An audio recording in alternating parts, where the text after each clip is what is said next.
Yeah, a couple things. Just got 6 seniors that we're going to be honoring on Friday that have given a lot to this program, blood, sweat, and tears, a lot of hard work, and just some of these guys, and I'm going to name them off. Some of them haven't got what they wanted as competitors, but they've stuck with our program. Some of them have been injured, and they're still part of our program because they've bought into something much more than just the sport of wrestling. They bought into building a legacy and really building something that's lasting and something that they're going to be proud of, and they understand that they're part of a history of the program, and they want to continue to build on that program. And I'm proud of these guys, no matter what their credentials say, whatever their win-loss record is.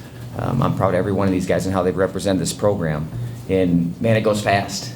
It goes fast. Some of these guys, and you talk about it, Jared Bartell, JJ, who's been with us now for the 2nd year, Cooper Moore, Tyler Willers, and then Dylan Peters. And then we have one other guy, Mark Joklover, who he got injured, but he's stuck with our program.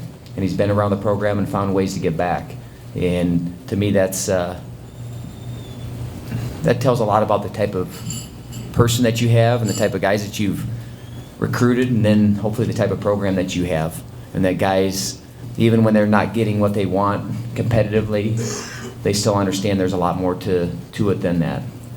So, man, I'm proud of these guys and hope that you guys can come out and honor these guys and give them a round of applause, give them a hug, and tell them that you appreciate what they've done for this program. And all these guys will graduate, and they're taking care of things on and off the mat. So I want to start with that because that's important for me, that these guys are honored and they're honored the right way.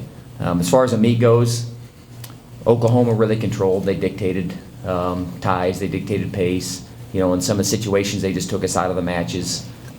And then the other ones, they were able to really minimize damage in certain situations. I think we had 2 7-point victories. So you got to get bonus points there, but then we gave up bonus points. So I'll give them credit. They wrestled the way that they wanted to wrestle. And we didn't open up enough or take enough risk. Or maybe we took too much risk in certain situations and opened ourselves up, but you're going to have that. They can wrestle, and you get teams that wrestle very cookie cutter, and they wrestle in a way that they're going to keep it close. And we can either have a 3-2 match and try to make it like that, or we can work on hard to really blow it open. I think our guys have been doing a good job of that.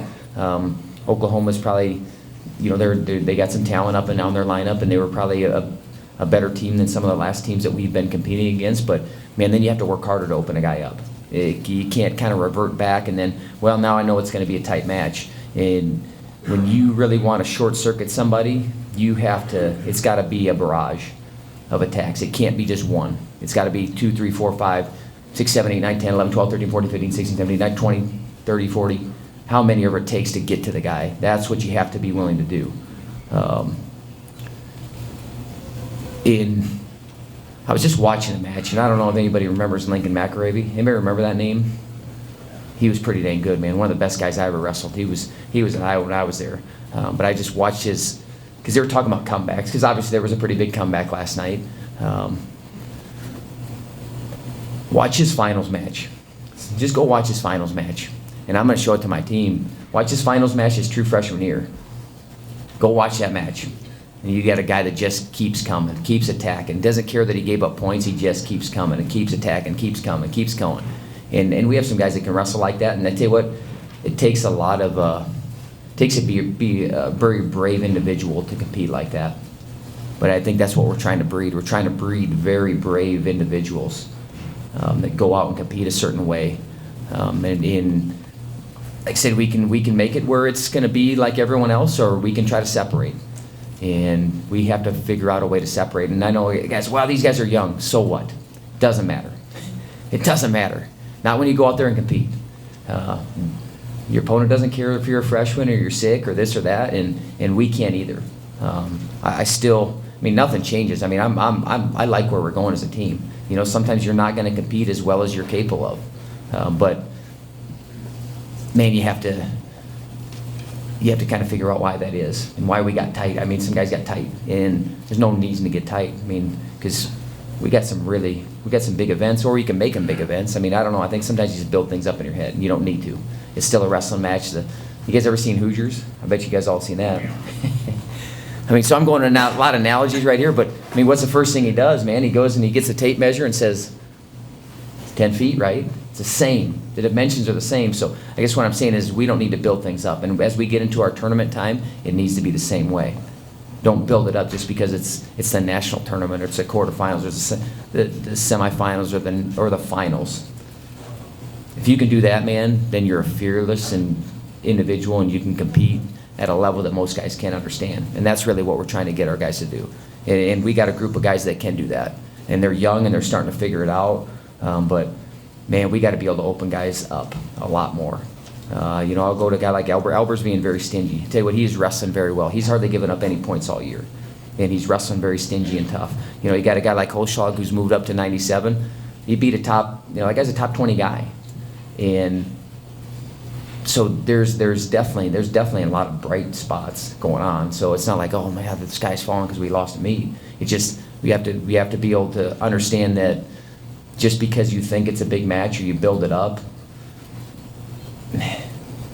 got to be able to kind of let that go and just go back to what we've been doing, and that's been swinging the bat and swinging it and swinging it and swinging it and swinging it and swinging it and swinging it, and not just kind of working on holding off. And that's what we're going to get our guys to do. I'm just telling you, that's what we're going to get our guys to do. So any new fans that came out, we appreciate you guys coming out to McLeod.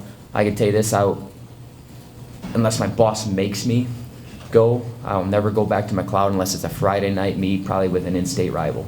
So that place is jam-packed, and it is an incredible atmosphere because the West Gym is an incredible atmosphere. It's an atmosphere. The other teams absolutely dread being in there, dread it.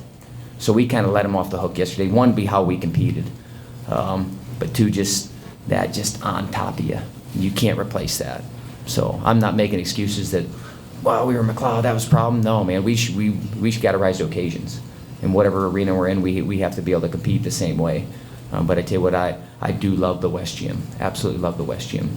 And love the atmosphere that it brings, and love it when the fans are on top of you and I can hear you. I can hear you yelling at the ref because he needed to hear some yesterday. But I guess anything else, I'll open it up.